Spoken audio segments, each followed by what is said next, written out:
গোয়ালে দুটো বাচ্চা গরুর পেটে হলে ওই বাচ্চা দুটো গরুর বাচ্চা হয়, আর ছাগলের পেটে হলে লোকে ওকে ছাগলের বাচ্চা বলে, হ্যাঁ না বলে? যদি ভেড়ার পেটে হয় তো কিসের বাচ্চা? ভেড়ার বাচ্চা। ভেড়ার পেটে ভেড়ার বাচ্চা, ছাগলের পেটে ছাগলের বাচ্চা, গরুর পেটে গরুর বাচ্চা, মানুষের পেটে হলে মানুষের বাচ্চা। কথা বুঝেছে? বুঝেছে? মেরে মোহতারাম বুজুর্গ, এই ধারণাটা সম্পূর্ণ ভুল। এই ধারণাটা সম্পূর্ণ ভুল। ছাগলের বাচ্চা ছাগল হয়, গরুর বাচ্চা গরু হয়, ভেড়ার বাচ্চা ভেড়া হয়, মানুষের বাচ্চা মানুষ নয়, ওকে মানুষ করতে হয়। ওকে মানুষ জোরে বলে করতে হয়। কেন করতে হয় এর উত্তরটা আজকে পাবেন না। আজকে যে বিষয় যাচ্ছে ওটা শোনেন। মানুষের বাচ্চাকে মানুষ করতে হয়, মানুষের বাচ্চা মানুষ নয়। ওটা মানুষের মতো হাত পা হয়, ওকে মানুষ করতে হয়। কথা বুঝেছেন বাবাজি? কথা বুঝেছেন? মেরে মোহতারাম বুজুর্গ আল্লাহ ওয়ালা ভাইরা, এই মক্তব হলো ওই মানুষ বানানোর মেন ফ্যাক্টরি। এই মক্তব হলো মানুষ বানানোর মেন ফ্যাক্টরি। জাস্ট মক্তবের উপরে দুটো কথা আজকে শোনেন, আল্লাহ যেন আমাকে সহি কথা বলিয়ে নেয় আর উভয়কে আমল করে যেন কবর পর্যন্ত যাবার তৌফিক দেয়, বলুন আমিন। আমি ফার্স্ট আপনাদের বলেছি, শব্দ মনে রাখবেন, মানুষ হয়ে পৃথিবীতে বাঁচলে অশান্তি স্পর্শ করবে না, দুশ্মন আপনাকে জব্দ করতে পারবে না, আর মানুষ হয়ে কবরে গেলে কোনো ভয় লাগবে না। মানুষ হয়ে কবরে গেলে আমলনামার ডান হাতে হবে, আর বিচারে বিনা হিসাবে আপনাকে জান্নাতে যাওয়ার পারমিশন দেবে। এটা আমি আপনাকে হাতে কলমে দেখাচ্ছি, খাতা কলমে দেখাচ্ছি, ঠান্ডা মাথায় দেখে না চলে যান। মেরে মোহতারাম দোস্ত বুজুর্গ আল্লাহ ভাইরা, শোনাচ্ছিলাম তিনি হলেন আল্লাহ, তিনি আমাদেরকে মানুষ বানাতে চাচ্ছেন। কি বানাতে? মানুষ বানানোর প্রথম ফ্যাক্টরির নাম হলো মক্তব। মানুষ বানানোর প্রথম ফ্যাক্টরির নাম হলো মক্তব। মেরে মোহতারাম দোস্ত বুজুর্গ আল্লাহ ওয়ালা ভাইরা, এই মক্তব চালু হয়েছে কোথা থেকে? এই মক্তব প্রথম কোথায় চালু হয়েছে? মদিনায় বলেছে। মহান সাহেব বলেছেন মদিনা। দারে আরকাম লাও, এখানে ঝামেলা হচ্ছে। আর কোন মত আছে? বলছে আসহাবে সুফা 3 নম্বর হলো। আচ্ছা আচ্ছা, আর কেউ আছে? আর নাই। তার মানে এই বিষয়ে যা কিনারা একটু নড়াচড়া করেছেন, বাকি আর নড়ে নাই। আচ্ছা, যেদিনটা মুরগির পেটে 25 দিন থাকার পর নড়ে নাই, ওনার বাচ্চা হবে? কথা বলে। যেটা নড়েছে ওটা হওয়ার চান্স আছে, কিন্তু যেটা নড়ে নাই ওর হওয়ার চান্স। এবার নড়াচড়ার চেষ্টা করুন। এই মক্তব চালু হয়েছে গারে হেরা থেকে।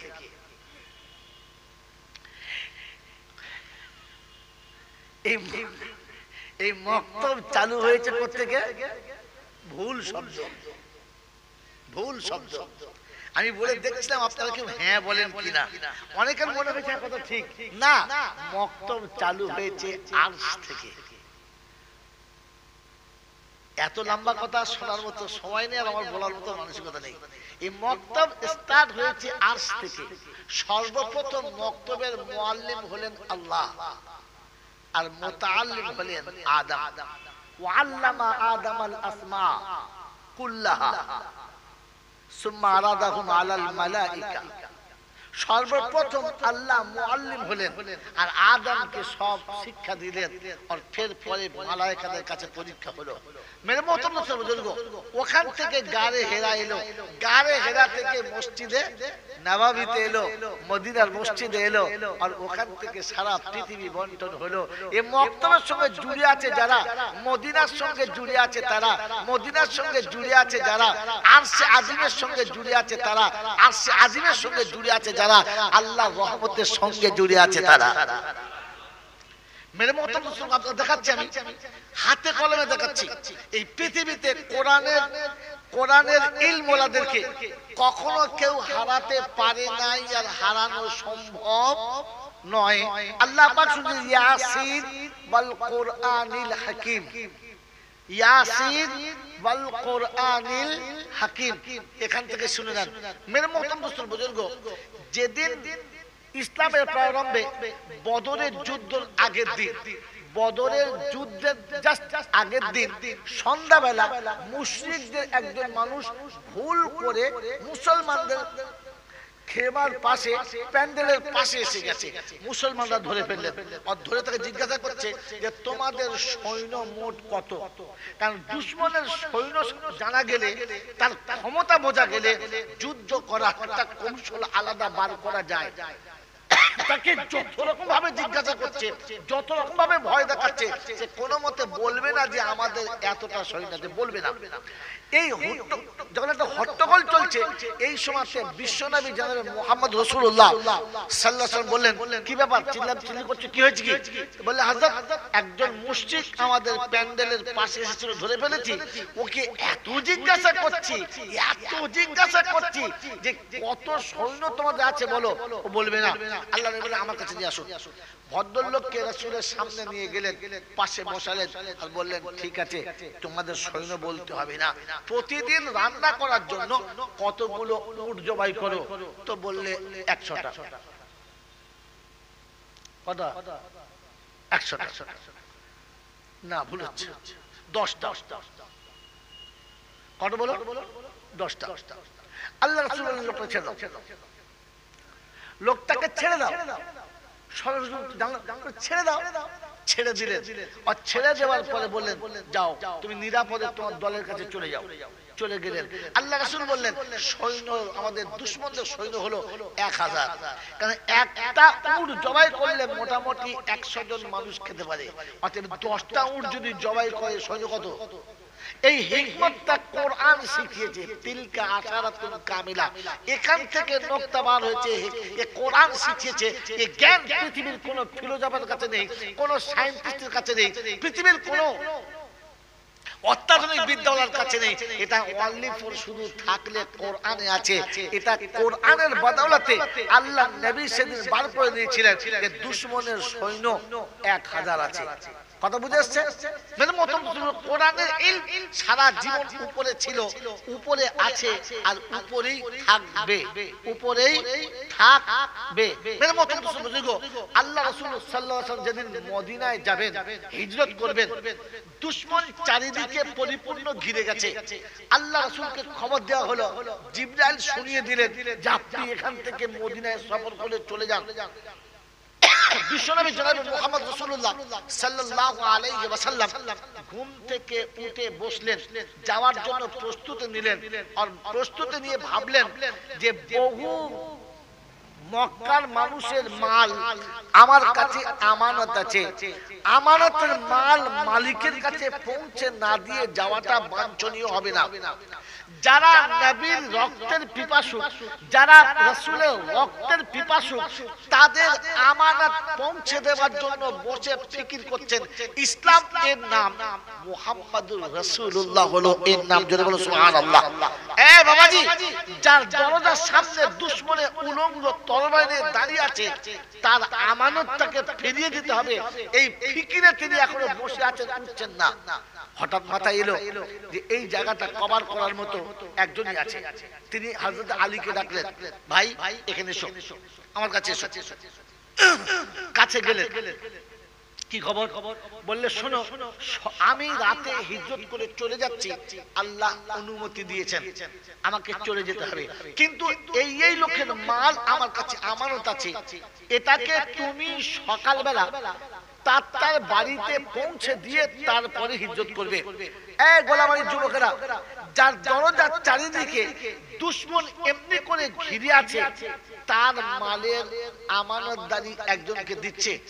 আমাদের হলে কলিজা শুকিয়ে যেত, জবান বন্ধ হয়ে যেত।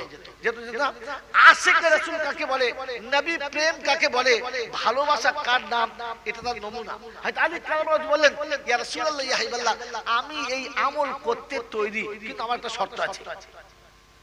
বলে কি? বলে যে বিছানায় আপনি রাত্রি যাপন করেন, ওই বিছানাতে আমার রাতে শোয়ার পারমিশন দিতে হবে। যেই চাদরটা আপনি উড়ে ঢাকা দিয়ে ঘুমান, ওই চাদরটায় আমাকে ঢাকা দিয়ে ঘুমানোর পারমিশন দিতে হবে। কি ভাবছেন বসে বসে? যেখানে দুশমনের তরবারি চালানোর জন্য উলঙ্গ তরবারি নিয়ে দাঁড়িয়ে আছে, সেই বিছানায় সেই চাদরে ঢেকে শোবে। কলিজা থাকতে হবে, কলিজা থাকতে হবে আমার আল্লাহওয়ালা ভাইরা। কেন? যে তিনি গর্ব করবেন আমি সেই আলী যে আলী নবীর বিছানায় শুয়ে রাত কাটিয়েছি, নবীর চাদরে শুয়েছি। এই জন্য না, আস্তাগফিরুল্লাহ, না, তিনি এটাই ভাবলেন যে ওরা যদি দেখে বিছানা খালি, তাহলে ভোর রাত থেকে আমার নবীকে খুঁজবেন, আর অন্য হয়ে খুঁজে রাসূলকে মাঝপথে ধরে ফেলবেন, রাসূলকে শহীদ করে দেবেন। তার থেকে আমি ওই বিছানায় ঘুমাবো, ওই চাদরের তলাতে ঘুমাবো। ওরা ভাববে শুয়ে আছে, আর যদিও দুশমন ঢুকে তরবারি চালায়, তো ওরা যখন তরবারি চালাবে তখন আমি শহীদ হয়ে যাব, আর ওরা জানবে মুহাম্মদ শহীদ হয়ে গেছে, আমার নবী নিরাপদে হিজরত করে মদিনায় চলে যাবে। আমার মতো আলী 100টা যদি শহীদ হয়ে যায়, আর তাতে রাসূল যদি নিরাপদে মদিনায় চলে যেতে পারে, তাহলে এই ব্যবসাটা খুব সহজ, খুব লাভের ব্যবসা। আমি শাহাদাত বরণ করব রাসূলকে বাঁচানোর জন্য। এর থেকে ভালো লাভ আর কি হতে পারে? বয়স কত? 21 বছরের ফুটন্ত যুবক, তখন কি জি শুয়ে ঘুমাচ্ছেন, বিন্দাস ঘুমাচ্ছেন, বিন্দাস ঘুমাচ্ছেন। আমার আল্লাহওয়ালা ভাইরা, জ্ঞানীজনরা, সুধী মানুষেরা, দুশমন চারিদিকে আছে। একটা তারিখে রিওয়ায়াত আছে যে 11 দলের 11 জন কিংবা 18 দলের 18 জন সর্দার উলঙ্গ তরবারি নিয়ে ঘরে ঢুকলেন একেবারে সকালবেলা, ফটফট সকালবেলা। দেখলেন বিছানায় ঠিক সেইভাবে ঘুমিয়ে আছে যেভাবে ঘুমায়। একসঙ্গে তরবারি চালাবে, 18টা তরবারি একসঙ্গে চালাবে। তো 18 তরবারি চালালে কতটুকু হবে? কটা হবে? 18টা মারলে 18টা হবে, তাই না? 18 তরবারি মারলে 18টা হয়। হ্যাঁ, 18টা তরবারি মারলে 19টা টুকরো হয়ে যাবে। তো আবু জেহেল বলছে দাঁড়া, ওইরকম করে মানুষকে মারে? এরকম আল্লাহ পাক হচ্ছে কোরআন ওয়ালাকে কিভাবে আল্লাহ বাঁচায়। কথা বুঝেছে? কিভাবে বাঁচায় আল্লাহ পাকের তরফ থেকে এলকা হয়েছে। ঠিক মেজাজ ঘুরে যাবে। এরকম করে ঘুমন্ত মানুষকে মারলে কি আর বাহাদুরি হলো? বীরের মতো তোল, ওকে ঘুম থেকে তুলবি, ফের দেখবি বীরের মতো কে মারবো, জান ভরে মারবো, তোল। আবু জেহেল গিয়ে গায়ের চাদরটা সটকে টেনে দিলেন, আর দেখলেন তলাতে হযরতে আলী শুয়ে আছে। দেখে তো একবার তেলে বেগুনে জ্বলে গেছে, আর ঝাঁঝ ভরে জিজ্ঞাসা করছে আলী, বলে কি? বল তোর ভাই কোথায়? তো আলী উঠে আমাদের মতো ছেলে ফেলে বলতো আমার ধানে বাঁচা, মারবেন না, আমি ঠিক বলতে পারবো। বলো, যার মাথার উপরে 18টা তরবারি, যে 18 তরবারি ছত্র ছায়াতে নিজেকে দেখতে পাচ্ছে, ও প্রাণ ভিক্ষা চাইতো না? উনি কিছুই বললেন না। বলো, উনি তাকিয়ে দেখে হাসতে হাসতে বলেন আবু জেহেল, এটাই তোর বুদ্ধিমানের পরিচয়? এই তোর বুদ্ধি? বলে কেন? বললে সারা রাত পাহারাদারি দরজার পাশে বসে তুই ঘুমালাম আমি, জিজ্ঞাসা আমি করবো যে আমার ভাইকে কোথায় নিয়ে গেলি বল, আমি ঘুমাচ্ছি, আমি কি জানি? আবু জেহেল দেখেছিল, আচ্ছা জুতো মারলে তো আমি, কারণ বাইরে দরজায় আমরা বসে আছি, ও তো ঘুমোচ্ছে। তো ও উঠে জিজ্ঞাসা করবে যে আমার ভাই ছিল, কোথায় গেল বল। তা না করে ও এসে জিজ্ঞাসা করছে তো ভাই কোথায়? মেরে মহতম দোস্ত বুজুর্গ, আলী এই হিকমতটা পেয়েছে কোত্থেকে? কোরআন থেকে। কোত্থেকে বলে? এই জন্য আপনাকে শোনাচ্ছি, আমি শোনাবো না। এরকম আঁকে খুশি হলে এখানে আপনাকে আমি 3 ঘন্টা কভার করে দেবো, আল্লাহ শুকর ইনশাআল্লাহ। মেরে মহতম দোস্ত বুজুর্গ, এটা তো ওনাদের গেল, ওনাদের গেল। একটা এই জগতের বলি, ইমামদের বলি, এক ভদ্রলোক তার বিবিকে অত্যন্ত ভালোবাসে, কিন্তু বিবিটি মোটেই তার ফলে না, সে ভাত খাবে। আয় কথাতে ঝগড়া, আয় কথাতে ঝামেলা, আয় কথাতে অশান্তি, ঝামেলায় সে কোনো মতো ভাত খাবে। বলছে আমাকে ছেড়ে দাও, ক টাকা নেবে বলো, আমাকে ছেড়ে দাও। সে মেয়ে টাকা দিয়ে ছাড় নিতে তৈরি, কিন্তু তাকে ছাড়বে না, কোনো মতে ছাড়বে না। একদিন রাতে দুজনে ঝগড়া করতে করতে লোকটা বলে ফেলেছে, কোন মতে কথা বলে না। আগের মাথায় বলে ফেলেছে ফজরের আগে যদি কথা না বলো তাহলে তোমাকে 3 তালাক। বউ হাসছেন, বলছে হয়েছে। কথাটা আমি বলি না আর বলবোই না, খালি মুচকি মুচকি হাতটা বড় বড় করছে। ফজরের আজানটা হতে দে, আমি সালাম দেবো আর চলে যাব। এখন বলার পরে চিন্তা করছে, যা সালে ভাই ভুল করে ফেলিস তো, তুই তোর কথা বলবি না আর চলে যাবে। কথা বলছেন নাই? মুশকিল, তালাক তো দিয়ে ফেলছি, কি হবে? যে মৌলবীকে ফোন করে কি হবে, বলছে হয়ে যাবে, কি হবে? তুমি যা কীর্তন করে যদি বুঝিয়ে সুঝিয়ে একটু ভালোবেসে একটু তোয়াজ করে একটু কোলে করে তুলে বুঝিয়ে সুঝিয়ে কথা বলাও, বলছে সে কোনো মতে বলবে না, পাথর হেলে তো সে হেলে না। এখন সব মৌলবীর কাছে ছুটি হয় নাই, ওই তবে মোলসা করে বুড়ো মোলসা করে চ মৌলবী বুড়ো হলে বুদ্ধি বাড়ে, বুঝলেন? এই বুড়ো মোলসার নাম ইমাম আজম আবু হানিফা রাহমাতুল্লাহ আলাইহি। হাজরতের কাছে যাচ্ছেন, গিয়ে বলছে হুজুর এই সর্বনাশ, আমি বিবি রাখতে চাই, তা থাকার ইচ্ছা নাই, আর এই ভুল করে ফেলেছি, আর কোনো রাস্তা নাই। বলছে নাকে সরষের তেল দিয়ে উদুম ঘুমাও, যাও, বউ তালাক হবে না। ইমামের উপর বিশ্বাস, এসে বেচারা তো বেদম ঘুমুচ্ছে, বুঝলেন, ঘুমাচ্ছে। এখন ইমাম সাহেব রাতের বেলা আস্তে আস্তে মহল্লায় এসেছে, এসে মুয়াজ্জিনকে বলছে, ভাই, বলে কি, বলে আজকের ফজরের আজানটা টাইমের 1 ঘন্টা আগে দিয়ে দেবে। বলে কেন? বলছে ভাই তোকে বলছি দিবি, পরে বলবো। বলে পারলেও মারবে না তো? বলছে সে ব্যবস্থা আমি করবো, তুই বলবি ঘুমের করে ভুল করে ফেলেছি। কথা বলে বলে এখানে আর একটা মত আপনাদের শোনেন, যে মিথ্যা কথা বলা শরীয়তে জায়েজ নাই, কিন্তু একজন মানুষের ইজ্জত বাঁচানোর জন্য মিথ্যা বলা চলে। মরা গরু খাওয়া জায়েজ নাই, মরা গরু খাওয়া, পশু খাওয়া জায়েজ নাই।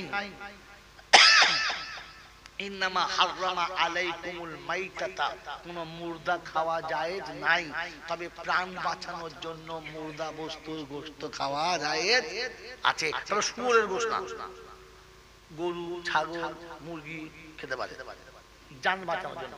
ঠিক তেমনি মিথ্যা বলা জায়েজ নাই। 3 জায়গায় মিথ্যা বলা যায়। ক জায়গায়?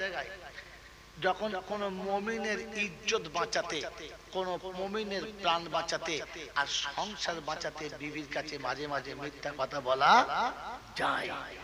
2টো বোন বাড়িতে বিধবা, একটা বোন আইবুড়ো, বিয়ে হয় নাই, এখন বউ ওদেরকে ভালো চোখে দেখবে? বলি এই কুলক্ষণীর জন্য আমার সংসার সর্বনাশ হচ্ছে। হ্যাঁ না না বলে।